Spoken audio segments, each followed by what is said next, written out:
Hi everyone, in this video I am going to present a topic on somatic and autonomic nervous system. Okay, first of all, somatic nervous system. It is a part of the peripheral nervous system that controls the voluntary movement and sensory information from the body. It is mainly responsible for moving the muscles and carrying the signals from the senses to the brain. It also composed of a motor neurons that will control the contraction of skeletal muscles.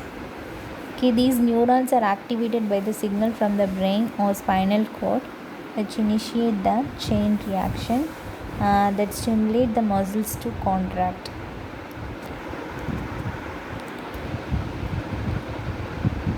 One of the key features of SNS is to ability to modify motor behavior in response to the feedback from the environment. For example, knee-jerk reflex. This one will occur when the patella tendon is tapped or controlled by the somatic nervous system. This type of reflex will help us to maintain the posture and the balance. The disorders of SNS will include stroke, spinal cord injury.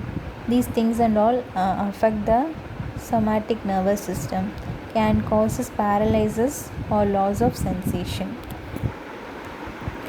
The next thing is autonomic nervous system that will controls the body's automatic functions such as heart rate, digestion and breathing. It is divided into two main branches: sympathetic nervous system and parasympathetic nervous system. Sympathetic in the sense it is responsible for body's fight or flight response. This one will prepare the body for action in response to the stress or danger. This one mainly include increasing heart rate, increasing the blood pressure, dilating the pupils and releasing the adrenaline and other stress hormone. But in case of parasympathetic nervous system, it will promote rest and digest function. Sympathetic in the sense fight or flight, then parasympathetic in the sense rest and digest function. This one will slows the heart rate, promote digestion, helping the body to relax and recover. These two branches of autonomic nervous system often work in opposition. When one is activated, the other will be suppressed. This balance will help the body to maintain the homeostasis or stable internal environment. This picture represents a autonomic versus somatic nervous system. Autonomic nervous system is involuntary but somatic voluntary. Autonomic regulate the functions of our internal organs such as heart, stomach, lungs and intestine. Here this one will regulate the voluntary movement. Then part of the peripheral nervous system. The somatic also part of the peripheral nervous system.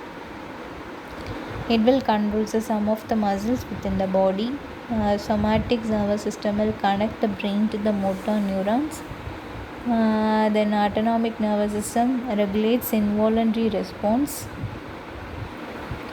But somatic nervous system regulates the voluntary responses. The next concept is physiology of vision. This one is a study of how the eye and brain work together to allow us to see. Then structure of eye. The major part is cornea. Here you can see the cornea. Cornea is a clear outer covering of the eye. This one will help us to focus the light. Then pupil is there. Pupil is a black center of the eye that will control the amount of light that enters the eye. Then lens. Lens is a clear structure located behind the pupil. Pupil is here. Then this lens will help us to focus the light onto the retina. Then retina is the inner lining of the eye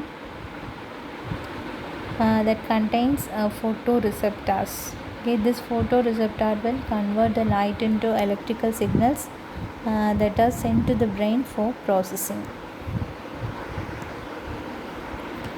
Okay, this is a flow chart for physiology of vision. First of all, there are visual receptors, rods and cones that contains photosensitive pigments. The chemical reactions in the visual pigments, then development of electrical activity.